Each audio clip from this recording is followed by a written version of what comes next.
नमस्कार, म सुरेन्द्र वाग्ले। कम्प्युटर लगायत विविध जानकारी समावेश गरिने यस युट्युब च्यानलमा यहाँलाई स्वागत छ। यस भिडियोमा कम्प्युटरमा युनिकोड ट्रेडिसनल फन्ट इन्स्टलेसन गर्नेदेखि टाइप गर्ने सम्पूर्ण विधिहरू प्रस्तुत गरिएको छ।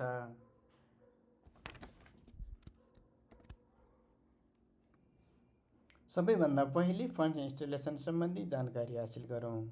त्यसको लागि हामीले गुगल क्रोम ओपन गर्नुपर्ने हुन्छ। गुगल क्रोममा चाहिँ गएर हामी www.ltk.org.np मा गएर हामी क्लिक गऱ्यौँ भने यो खालको स्क्रिन देखा पर्दछ। त्यसमध्येको डाउनलोडमा गएर चाहिँ क्लिक गऱ्यौँ भने विभिन्न किसिमका फन्टहरू देखा पर्दछन्। तीमध्येको नेपाली युनिकोड ट्रेडिसनल फन्ट हामीलाई चाहिएको फन्ट हो। यसमा डाउनलोडमा गएर क्लिक गऱ्यौँ भने यो फन्ट डाउनलोड हुन्छ। फन्ट डाउनलोड भइसकेपछि अब फेरि हामी अघिकै स्क्रिनमा चाहिँ आउँ। त्यसलाई इन्स्टल गर्नुपर्ने हुन्छ।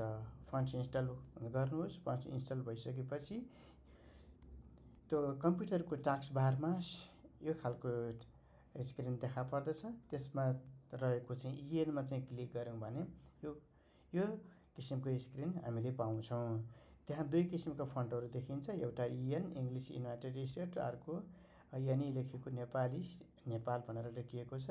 हामीलाई युनिकोडमा चाहिँ टाइप गर्नको लागि यनि भन्नेमा चाहिँ क्लिक गर्नुपर्छ। यहाँ देखाइएकोमा यनि नेपाली युनिकोड ट्रेडिसनलमा क्लिक गरिएको हो भन्न खोजिएको छ। Nepali Unicode traditional font install भइसक्यो। अब किबोर्ड लेआउट सम्बन्धी चर्चा गऱ्यौँ। कम्प्युटरको किबोर्डमा कुन की दबाउँदा कुन अक्षर टाइप हुन्छ भन्ने जानकारी लिउँ। यहाँ रातो अक्षरमा भएका सिफ्टसँग दबाउनु पर्ने अक्षरहरू हुन् भने कालो अक्षरमा भएकाहरू सिफ्ट बिना नै दबाउँदा आउने खालका हुन्। अब आउनुहोस् सुरु गरौँ यस किबोर्ड लेआउट सम्बन्धी जानकारीबाट। यहाँ कम्प्युटरको किबोर्डमा भएका कीलाई दबाउँदा प्राप्त हुने फन्टहरू देखाइएको छ। सिफ्ट चाहिँ दबाउँदा प्राप्त हुने अक्षरहरू प्रत्येक कीको माथितिर राता रङमा देखाइएको छ। सिफ्ट बिना दबाउँदा प्राप्त हुने अक्षरहरू प्रत्येक कीको तलतिर कालो रङमा देखाइएको छ। कम्प्युटरको किबोर्डसँगै मिल्ने गरी यो किबोर्डको पनि सेटिङ मिलाइएको छ। अब आउनुहोस् यस सम्बन्धी अध्ययन गरौँ। माथि देखाइए अनुसार कुन की दबाउँदा कुन फन्ट प्राप्त हुन्छ भन्ने कुरा देखाउन खोजिएको छ। कुन की दबाउँदा कुन फन्ट प्राप्त हुन्छ, एक एक गरेर यसलाई चाहिँ हेर्दै जाउँ। राता अक्षरहरू सिफ्टसहित दबाउनु पर्ने हुन् भने काला अक्षरहरू सिफ्ट बिना नै प्राप्त हुनेछन्। र प्रत्येक किबोर्डमा भएका कम्प्युटरको किबोर्डमा भएका अक्षरहरू क्रमबद्ध रूपमा राखिएको छ। तिनै क्रमबद्ध रूपमा राखिएको किबोर्ड कम्प्युटरको किबोर्ड अनुसार नै यहाँ युनिकोडमा प्राप्त हुने अक्षरहरूलाई पनि मिलाएर सेटिङ गरिएको छ। हामी यसरी हेर्न सक्छौँ। यी त भए यी सबै फन्टहरू कुन कुन कीमा पर्दछन् भन्ने किसिम कुराहरू चाहिँ जानकारी। अब यसभन्दा बाहेकका पनि केही फन्टहरू छन्। जस्तै यहाँ प्रश्नवाचक चिन्ह देखिएन। जस्तै यसमा अर्को ब्राकेट पनि हामीले देख्न सक्दैनौँ। त्यसको लागि हामीले फेरि सर्टकट की बनाउनु पर्ने हुन्छ। यो सर्टकट की आफै बनाउन सकिन्छ। यो आफ्नो कम्प्युटरमा आफ्नै लागि भनेर बनाउने हो, आफैले सेटिङ मिलाउने हो।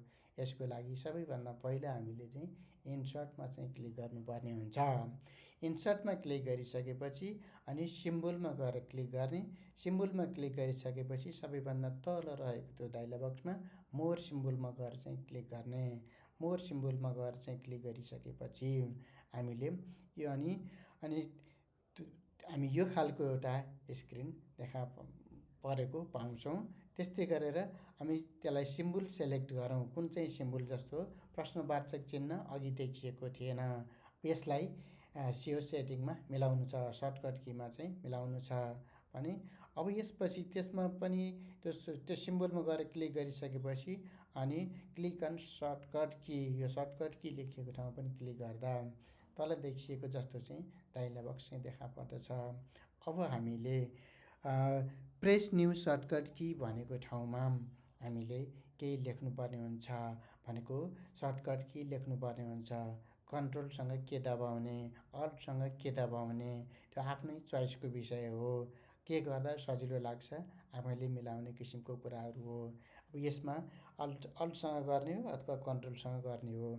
अर्कोमा चाहिँ यहाँ देखाइएको छ मैले कन्ट्रोल दबाइकन कन्ट्रोल अनि सिफ्टसँग चाहिँ प्रश्नवाचक चिन्ह भएको चाहिँ कीलाई दबाइदिएँ, स्ल्यासलाई चाहिँ दबाइदिएँ भनेपछि अब मैले यो कुरा यो के पाउँछौँ त भन्दा यो प्रश्नवाचक चिन्ह चाहिँ प्राप्त गर्नु पर्यो भने कन्ट्रोल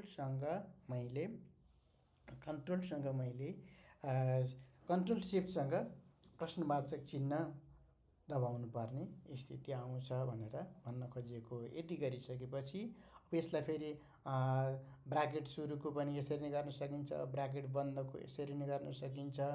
जे यसमा देखिएका छैनन्, यो किबोर्ड लेआउटमा देखिएका छैनन् त्यसलाई हामी यही ढङ्गबाट गर्न सक्छौँ।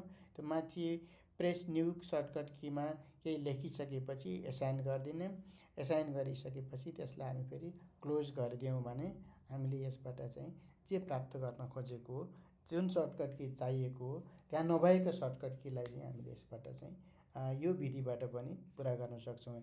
यसरी युनिकोड नेपाली युनिकोड ट्रेडिसनल फन्टका सबै फन्टहरू यसरी सेटिङ मिलाएर चाहिँ राख्न सकिन्छ भन्ने किसिम कुराहरू मैले यहाँ देखाएँ। अब कदेखि ज्ञसम्मका अक्षरहरू कालीमाटी फन्टमा टाइप गरेर हेरौँ। तल लेखिएको अक्षर माथिको कोठामा थिच्दाखेरिमा के आउँछ? क आयो। बी थिचौँ ख आउँछ, यु थिचौँ ग आउँछ, सिफ्टसँग 3 थिचौँ ग आउँछ, सिफ्टसँग यो क्यारेक्टर थिचौँ यो आउँछ, आर थिच्दा च आउँछ, सिफ्टसँग 5 छ आयो, अनि त्यसपछि एच ज आयो, त्यसपछि फेरि सिफ्टसँग एच ज आयो, अनि यसमा य आयो, यसमा सिफ्टसँग 6 यो आयो, सिफ्टसँग 7 यो आयो, सिफ्टसँग 8 ड आयो, सिफ्टसँग ढ, सिफ्टसँग 9 ढ आयो, सिफ्टसँग 0 अण आयो, त्यसपछि टी थिच्दाखेरिमा त आयो, यसमा थ आयो, अनि बी थिच्दा द आयो, त्यसपछि डब्ल्यु थिच्दा ध आयो, त्यसपछि जी थिच्दा न आयो, त्यसपछि के थिच्दा प आयो, अनि सिफ्टसँग के थिच्दा फ आयो, ए थिच्दा ब आयो, ई थिच्दा भ आयो, डी थिच्यो भने म, ओ थिच्यो भने य, स्ल्यास थिच्यो भने र, त्यसपछि एन थिच्यो भने ल, त्यसपछि जे थिच्यो भने व, त्यसपछि जेड थिच्यो भने स, त्यसपछि आई थिच्यो भने पातलो स पेटचिरी स, त्यसपछि पातलो स यसमा छ, त्यसपछि एक्समा थिच्यो भने ह, त्यसपछि सिफ्टसँग आई छ, त्यसपछि क्यु थिच्यो भने त्र, त्यसपछि सिफ्टसँग 1 थिच्यो भने ज्ञ। अब अ आ इ ई टाइप गरेर हेरौँ। सी थिच्यो भने अ, सिफ्ट ए थिच्यो भने आ, सिफ्ट ओ थिच्यो भने ई, सिफ्ट 2 थिच्यो भने दीर्घ ई, पी थिच्यो भने उ, सिफ्ट यु थिच्यो भने दीर्घ उ, सिफ्ट पी थिच्यो भने ए, सिफ्ट ई थिच्यो भने आई, त्यस्तै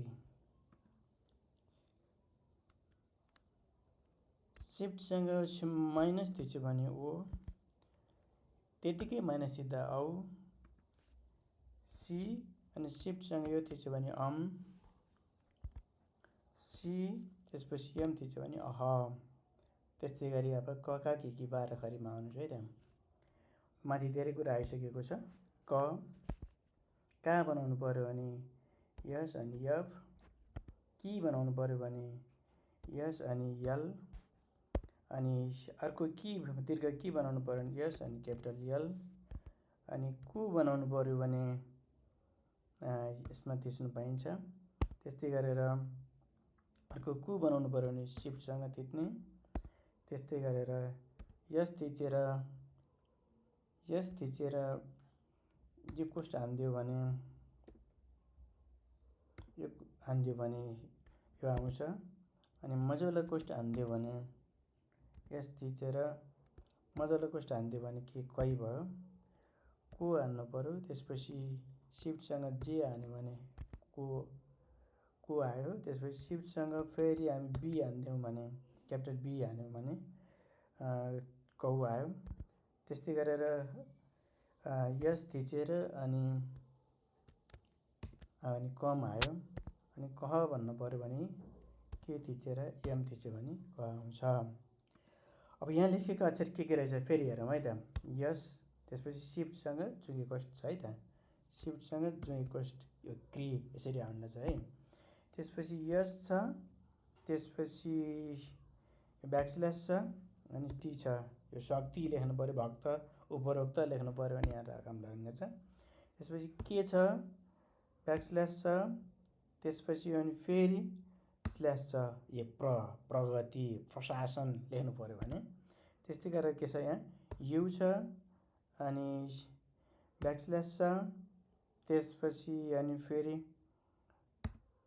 यो प्रश्नवाचक चिन्हमा भएको हानिदियो भने ग्रसित भन्न चाहिँ सकिने रहेछ। कको जस्तै गरेर हामी खको पनि गर्न सक्छौँ, ग पनि गर्न सक्छौँ। कान्तिपुर फन्टमा टाइप गर्नको लागि इन्स्टलेसनदेखि लिएर सबै किसिमका फन्टहरूमा कसरी गर्न सकिन्छ भन्ने किसिम कुराहरू यस भिडियोमा देखाइसकिएको छ। यो भिडियो यहाँहरूलाई कस्तो लाग्छ कृपया सल्लाह सुझाव दिनुहुन म हार्दिक अनुरोध गर्दछु। यो भिडियो हजुरहरूलाई मनपर्छ भने लाइक, कमेन्ट र सेयर, सब्सक्राइब गरिदिनुमा हार्दिक अनुरोध गर्दै यस भिडियोबाट बिदा चाहन्छु। हस्त नमस्कार।